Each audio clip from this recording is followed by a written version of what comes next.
Chapters 11 and 12. Chapter 11. An Unqualified Interviewer. By the time I returned to school the next day, word about the confession had already spread throughout Black Deer Falls. Ever since the funerals and our ill-advised break-in of the Carlsons' home, my name had been passed around in frantic whispers, and I kept thinking of what Marie had said, how she figured that Steve and I hadn't been friends, how we weren't a match type. Steve, the all-American athlete, and me, the by-the-book sheriff's kid who read too much and didn't care if his baseball team made the playoffs. Before Marie, people had known who I was, but I'd still been invisible. After the court decided I could interview her, it was like I'd been painted red. My English teacher, Mr. Janik, watched me from behind his desk for the first 5 minutes of class as if he expected me to present a note asking to be excused. When I didn't, he got up and stumbled through his lesson, making the chalk cry against the board and looking at me every time he did it like it was my fault. In the halls between classes, I existed in a bubble of quiet, except for Percy. "So," he said and leaned against my locker, "when do you start?" "I'm going to see her after school, but I don't know if she'll say anything important or if I'm supposed to." I stopped. It occurred to me for the millionth time that I had no idea what I was doing. "You nervous?" "Yeah, really nervous." My dad had coached me a little, running me through the facts of the case, cautioning me against leading her in one direction or the other. "Don't put any ideas in her head," he'd said. "Just let her talk." He'd brought out a map of the United States and marked the locations of the murders with a red pen, writing down the dates beside them and tracing the likely trail of the killers along the highways through Nebraska to Iowa to Wisconsin and back to us. "If there are any inconsistencies, don't call her out. Don't be confrontational. We can go through it all together after you're finished." "What have you heard," I asked Percy, "around town?" Percy shrugged. "Janine says there's a woman's coalition forming at church, but they can't decide whether it's a coalition to run her out of town or to protest her being locked up in the first place." "Is Janine still keeping that shotgun by the door?" He nodded. "My parents were still locking the extra locks too and keeping Dawn's curfew well before dark. It wasn't over for us. The eyes on me weren't just curious. They wanted me to do something. I was used to them looking at my dad that way. I never realized how heavy it would feel. The Nebraska DA wants to kill her, Percy." He blinked. "But he won't," he said. "I mean, lock her up forever, sure, but she's a girl. Nobody's going to execute a girl no matter what she did." "Maybe." I looked at the clock on the wall above our lockers. "I don't know how to talk to her. I don't know what to say." "What do you mean?" he asked. "I mean, she's gone through something," but I couldn't figure out how to tell him what I meant. That something had happened to Marie Hale in a way that nothing had ever happened to us. Guilty or innocent, she traveled through something terrible. That made her different, and it made her intimidating, no matter whether she was younger than I was or if she was a girl. "Maybe I should talk to Mr. McBride," I said. "Do you think he would mind?" Do I think he would mind?" Percy said and made a face. "I think he'll jump all over it. Go over at lunch and I'll cover for you in history." By covering for me, he meant clowning so hard that Miss Murray couldn't think of anything besides rapping him across the knuckles. Good old Percy. So at lunch, I made my way across town to the Star, where Mr. McBride welcomed me despite it being during school hours. "Michael," he said when I poked my head into his office. He stood up and came over to shake my hand. He never treated me like a kid, not since I had told him I wanted to become a journalist. He treated me like I already was one, even though I was really just another of his delivery boys. "What brings you by?"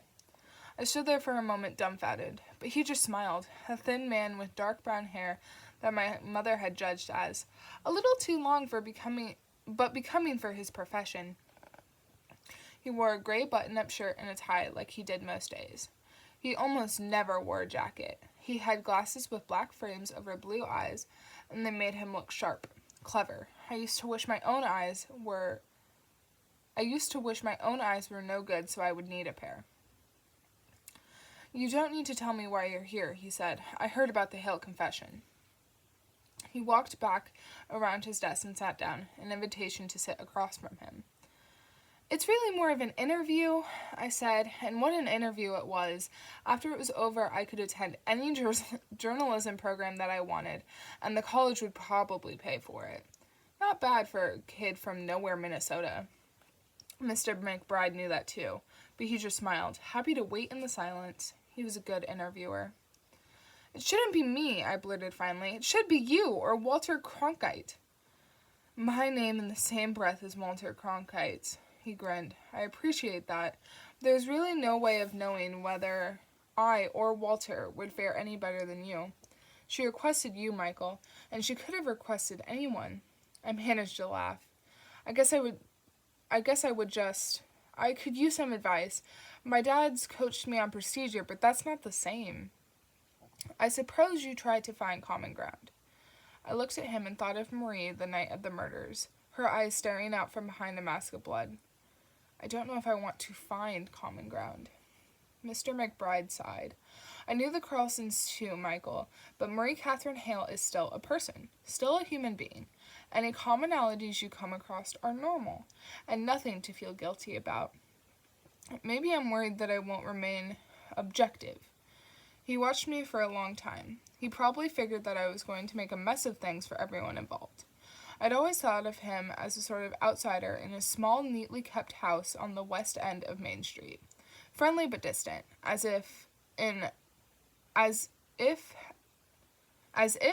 our designated recorder he needed to reserve room for judgment.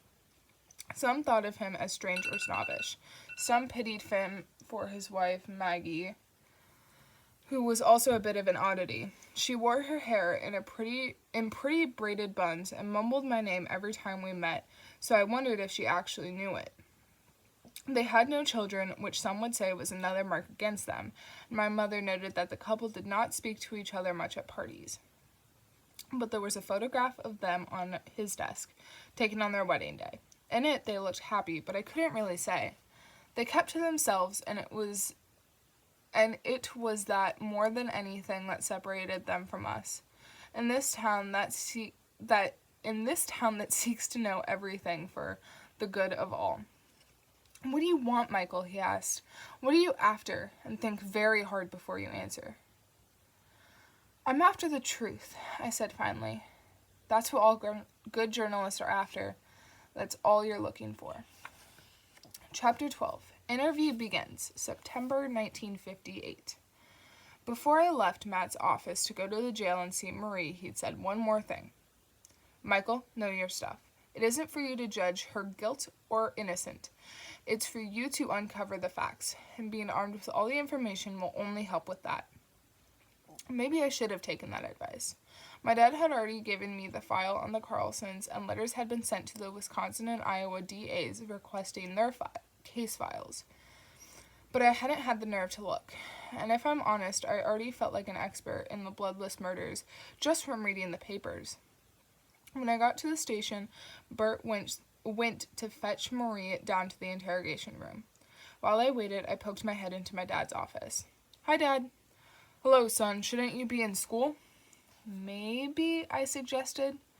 Well, I'm sure Principal Wilkins will understand, but if he wants to set you to washing blackboards beside Percy for a week, I'm not going to argue. Wouldn't that cut into my time with Miss Hale? I asked, and he narrowed his eyes like I was too smart for my own good. But before he could say anything more, Bert walked Marie through the station.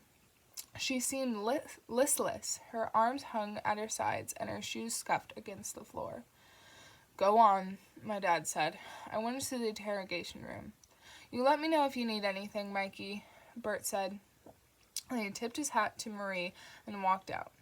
He stood right outside for the duration of the interview. Marie turned her head towards me. She had her hair held back like she had in the courthouse, tied with a long black ribbon. Mikey, is that what you like to be called? No, definitely not Mikey.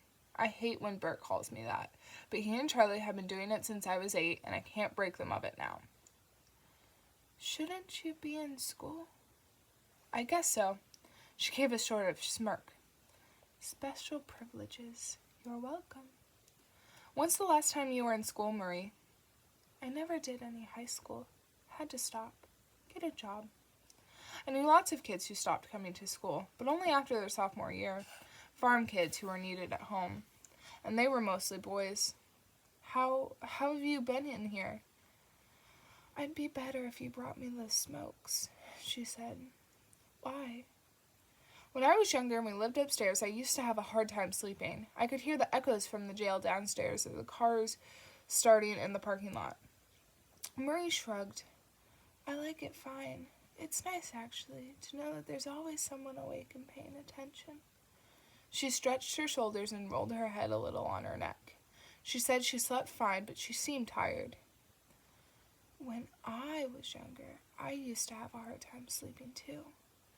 But only because of the kind of kid I was. What kind of kid was that? The kid who knew, even back then, that the dark was a whole other world, that it soaked up the daylight, one like a biscuit dipped in coffee. I sat down across from her. Her large hazel eyes were too old for her face. It might seem like I'm lying about that, inserting it after the fact, but I always thought that about Marie, that the trauma had aged her, took the life out and left something else behind. On the table between us, I laid out sheets of paper. Clutched in my fingers was my most reliable ink pen. Well, she said, aren't you eager? I started to put them away, but she shook her head. I'd imagined things going differently. I'd imagined myself shouting questions and her breaking down and confessing in tears. But confess to what? Anyone looking could see that she wasn't a killer. Anybody except for Pilson, and he only wanted somebody to pay. Not for justice, but for the headlines and his picture in the papers. How did you get mixed up in all this, Marie? She shrugged and looked past me. Same way every girl gets into this much trouble. She looked back. A boy. A boy? What boy? My pen hovered in midair. What happened to that one you came in with the other night? She asked. The one who got beat up in the parking lot. Joe? He's staying with his friends. He's safe. Marie snorted. He's not safe. Maybe his dad will finally straighten up now that my dad's involved. But when I said it, I knew it wasn't true. Marie sighed. Well, where did you want to start? She asked. How about with the boy's name? She shook her head. Then how about some confirmation that the person who killed the Carlsons and those graduate students, Stacy Lee Brenberg and Richard Covey, Carol Warrens, I threw in the name of the murdered truck stop waitress, a victim who was rarely mentioned, was the same person. Marie sat quietly, fingernails scratching at the top of the table. She seemed almost annoyed. Was he the same person? Yes, she said finally. And who was it? A man. A man? You said it was a boy earlier. She shrugged like there wasn't any difference. Will you tell me his name? Nope. Why not? Because it wouldn't matter. It was just something he went by. So you didn't know his real name? No one was going to be happy about that. It was the piece of information they most wanted. But she could still tell us enough to find him. What else can you tell me about him? Not much. He was handsome. Handsome how? Like a film star. Was he tall? I asked. Dark or fair-haired?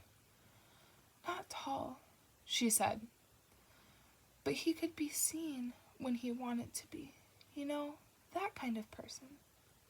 Presence. She snapped her fingers. Just like that, and gone just as fast. You knew him well? I came to. Had you known him all your life? Marie sighed again. I started to panic. Maybe it wasn't going the way she'd imagined either. Maybe she changed her mind about the whole thing. What about the blood? I asked. How did the blood get onto you like that? Marie frowned. I don't want to start like this. Okay, that's okay. We can start wherever you want. I don't know where I want to start. But we had to start somewhere. I tried to be patient. After all, what were only words to me were much more to her. They were images and sounds, screams, and bright red splashes. They were memories. Then I thought of the Carlson farmhouse, the pile of folded laundry, the rolled-up rug stained by dripped and pooled blood. I thought about the strange red circle that she had left on it. I really hadn't stopped thinking about that, or about her, sticky and soaked from head to toe. She looked like she'd walked through a fountain, like the blood had sprayed everywhere. But I'd been inside that house. I'd seen the spotless walls. I'll have to know about the blood eventually, I said. She crossed her arms. Just not yet. Why? I'm not here to judge you, Marie. Maybe not, but you will. Her arms crossed harder. They squeezed her ribs. Despite her tough cookie routine and the scowl on her face, she was scared. I was scared too. She had seen things that I couldn't imagine. She had done things. Horrible things, yes, but I had never done anything. I'd never even ventured outside of Minnesota except for family vacations. I reached across the table and laid my hand over hers. It wasn't something I would normally do. It had taken me all of 3 dates with Carol to do as much last winter. Marie looked at me curiously. She was a pretty girl, and she knew that. She turned her palm over and curled her fingers around mine. They were small and cold. The weapon, she said. Everyone's wondering about that, aren't they? It was a straight razor. I took my hand back and wrote. The surety of my penmanship was a comfort. I'd taken shorthand courses at school for the last 2 years. So had Percy, actually, though he had only enrolled to be nearer to all the girls learning for secretarial work. The same straight razor every time? I'd asked. I've always thought of a straight razor as dangerous, less a tool than a wild animal. Something to handle with constant care, same as a scalpel or a hunting rifle. Things like that have a will of their own. They're designed to cut, to injure, and they carry that purpose inside them like a frequency on the radio. Having read about the state of the victims in the paper that summer, deep cuts to the neck, the wrist, the inner thighs, I had already figured that the weapon was something of that sort. But when Marie confirmed it, the image of the straight razor loomed in my mind, real and dangerously light. I could practically hear the sound of it sliding open. Almost always the same, Marie replied quietly. What happened to the blood? I'd seen my dad cut once at a barber, just a nick. It took a moment to start bleeding, like the cut was so fast that it surprised the skin. But these went straight to the vein. There must have been so much. There should have been a mess. He drank it. I stopped writing. What do you mean he drank it? But before she could respond, all hell broke loose. Mr. Pilson burst into the station and started to complain loudly about some kind of writ or motion. Both his and my father's voices raised. He actually tried to get into the interrogation room, but Bert's big body blocked the door. What's he doing here? Marie cried. It's all right, Marie. I stood up. I don't know who I was trying to comfort. Then the voices softened, and Bert let Pilson in. He stalked in angrily, and my dad came in and put his arm across Pilson's chest, as near as he could manage without touching. I'd seen him employ that move before when he was trying to corral Fred Meeks, the farmer, when he was on one of his more belligerent benders. Why is he in here alone without counsel? That's what she requested, my dad said, and Pilson cast him a rude look. I want to be here for every interview. Then I don't want to talk, said Marie. Mr. Pilson, let's step into my office. I'm sure Michael's been making good progress. Good progress, he sneered. Truthfully, I thought I was, until she said that part about the killer drinking the blood. What's our killer's name then, Michael? He asked. I thought of a tongue cleaning the edge of the blade, cleaning it like a cat over and over until every drop was gone. But it couldn't have been that way. It would have had to be collected and drunk as from a bowl or a glass like red milk, and that idea made my stomach flip. Well, she hasn't told me. And I won't, Marie added, and I wish she'd be quiet. If she mentioned the blood drinking, we were as good as through. Pilson would go back to the judge and they'd laugh us out of the room. Then what good is this? Pilson asked. What good is a name? Marie responded. So we can find him, so we can catch him. You haven't even found me, and I'm sitting right in front of you. That's because I suspect you've given us a false name, Miss Hale. Marie swallowed, and her eyes narrowed angrily. For how much of a liar they took her for, she didn't seem to be very good at it. She had no poker face. Bert, my dad said, please escort Miss Hale back up to her cell. Yes, sure, Rick. He slid through us and got her up. The look Marie gave Pilson as she left. I wouldn't have been surprised if she had stuck out her tongue. You know she can't be trusted, don't you, son? Pilson said after she was gone. You know she's just buying time? I don't know that, I said. Not yet.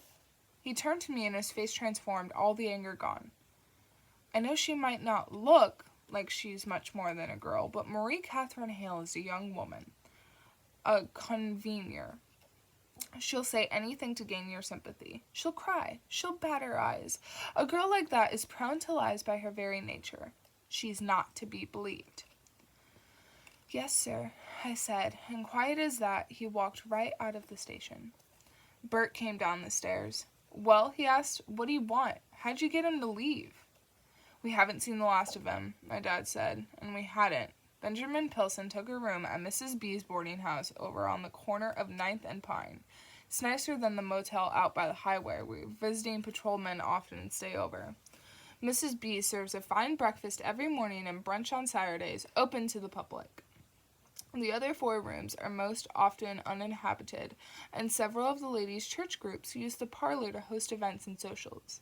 I like to think of Mr. Pilson hunched over the desk in his lace-furnished room, poring over his notes and case files while the Lutheran knitting circle laughs and gossips on the floor below.